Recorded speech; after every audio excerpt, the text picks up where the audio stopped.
2025-এর এই সময়টাতে এসে যদি আপনার বাজেট হয়ে থাকে 15,000 টাকার মধ্যে আর আপনি চাচ্ছেন যে একটা বাজেট ক্যাটাগরি স্মার্টফোন নিতে, তাহলে নিঃসন্দেহে ভিডিওটা আপনার জন্য। কারণ স্যামসাং কিন্তু 12ই ফেব্রুয়ারি তাদের স্যামসাং গ্যালাক্সি F06 এই স্মার্টফোনটি লঞ্চ করতে যাচ্ছে। আর এটা নাকি জানা গিয়েছে এটা আপনার 5G'র মধ্যে আপনার অ্যাফোর্ডেবল একটি 5G স্মার্টফোন হতে যাচ্ছে, যেটাকে এক কথায় বাজেট সিরিজও বলতে পারেন, যেটি আমাদেরকে এই বাজেটে অফার করছে 5G পাশাপাশি মিডিয়াটেক Dimensity 6300 এর মতন একটি চিপসেট, সর্বোচ্চ 128GB পর্যন্ত ইন্টারনেট স্টোরেজ সহ 4 বছরের সিকিউরিটি আপডেট সহ 4 বছরের মেজর ওএস আপডেট। তাহলে বুঝতেই পারছেন লং লাস্টিং একটা স্মার্টফোন আপনাদের জন্য হতে যাচ্ছে। তাহলে দেরি কিসের? লিক্স এর মাধ্যমে যেসব ছোটখাটো ইনফরমেশনগুলো জানতে পারলাম আর কি, সেগুলি আপনাদের মাঝে এই ভিডিওতে তুলে ধরবো। তাই চ্যানেলে নতুন হলে চ্যানেলটি সাবস্ক্রাইব করে ভিডিওটা লাইক দিয়ে ভিডিওটি শুরু করা যাক। আর যদি পেজ থেকে দেখে থাকেন আমাদের, তাহলে সেক্ষেত্রে অবশ্যই বলবো পেজটি ফলো করে ভিডিওটি লাইক দিয়ে ভিডিওটি আবারও শুরু করা যাক। যেটি জানতে পারলাম নাকি এবারে এই স্মার্টফোনটি আপনার দুইটা কালার ভেরিয়েন্টে আসবে, একটি হচ্ছে ভায়োলেট আর একটি হচ্ছে ব্লু। তবে ব্যাকে এক প্রকার টেক্সচার দেখতে পাবেন, যেটা অবশ্য লঞ্চ হওয়ার পরেই আমি এক্স্যাক্টলি তথ্যটা দিতে পারবো আর কি। পোর্ট সেম বাটনের ক্ষেত্রে এসে দেখতে পাবেন 3.5 হেডফোন জ্যাকের গর্ত সহ এজেন্সিয়াল সবকিছুই কিন্তু এখানে দেওয়া হয়েছে।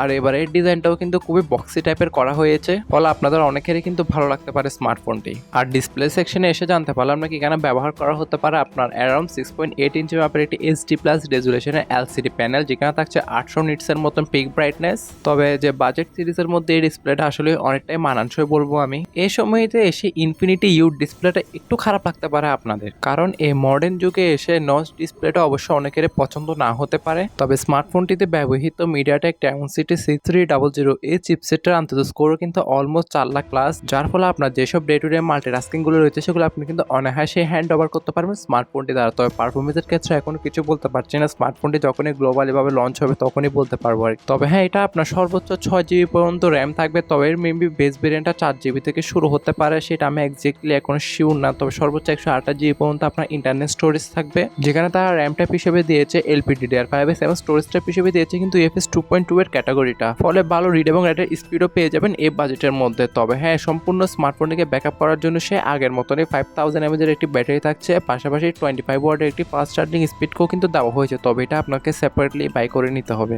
আর এর ব্যাকে আসলে আমরা দেখতে পারবো এই ডিউল ক্যামেরা সেটআপ, যা প্রাইমারিতে কিন্তু দেওয়া হয়েছে 50 মেগাপিক্সেলের মেন ওয়াইড যুক্ত সেন্সর, দেন দেওয়া হয়েছে 2 মেগাপিক্সেল একটি ডেপথ, যেটা সম্পূর্ণ কাজের না বলতে পারেন অকাজের। পাশাপাশি দেওয়া হয়েছে একটা 8 মেগাপিক্সেলের ফ্রন্ট ফেসিং সেলফি ক্যামেরা। তবে আপাতত ফটো কোয়ালিটির ব্যাপারে এখন কিছু বলতে পারছি না, স্মার্টফোনটি যখন অফিসিয়াল ভাবে লঞ্চ কিংবা গ্লোবালি লঞ্চ হলে তখনই বলতে পারবো আমি। তাই সেই ক্ষেত্রে ভিডিওটা যদি মিস দিতে না চান, তাহলে অবশ্যই আমাদের OTPP চ্যানেলটি সাবস্ক্রাইব করে পাশে থেকে বেল আইকনটি অল করে আমাদের পাশেই থাকবেন। আর পেজ থেকে দেখে থাকলে অবশ্যই পেজটা ফলো করতে ভুলবেন না। আর আমাদের ফেসবুক পেজের লিঙ্কও কিন্তু আমি ডিসক্রিপশন লিঙ্কে দিয়ে দেবো, সেখানে গিয়েও কিন্তু আপনি ভিজিট করে আসতে পারেন। হ্যাঁ, এবার প্রাইসিং এর ব্যাপারে একটু কথা বলা যাক। স্মার্টফোনটির প্রাইস আপনার ইন্ডিয়ান মার্কেটে রাখা হতে পারে 9 কিংবা 10,000 রুপির কাছাকাছি এর বেস ভেরিয়েন্টের জন্য। তবে হ্যাঁ, বাংলাদেশে আমরা এক্সপেকটেশন করা হচ্ছে এটা আনঅফিসিয়ালি আমরা 13 কিংবা 16,000 টাকা প্রাইস পয়েন্টের মধ্যেই দেখতে পারবো। তবে এটা আপনার 13 কিংবা 15-এর মধ্যে লঞ্চ হলে মেবি বেটার হবে, কারণ বর্তমানে আমাদের দেশেও আনঅফিসিয়ালি অনেক ভালো ভালো স্মার্টফোন পাওয়া যাচ্ছে, ওটা অফিসিয়ালি হোক কিংবা আনঅফিসিয়ালি। তবে আপনারা যেহেতু স্বাধীন দেশের স্বাধীন নাগরিক, বাকিটা আপনাদের উপর।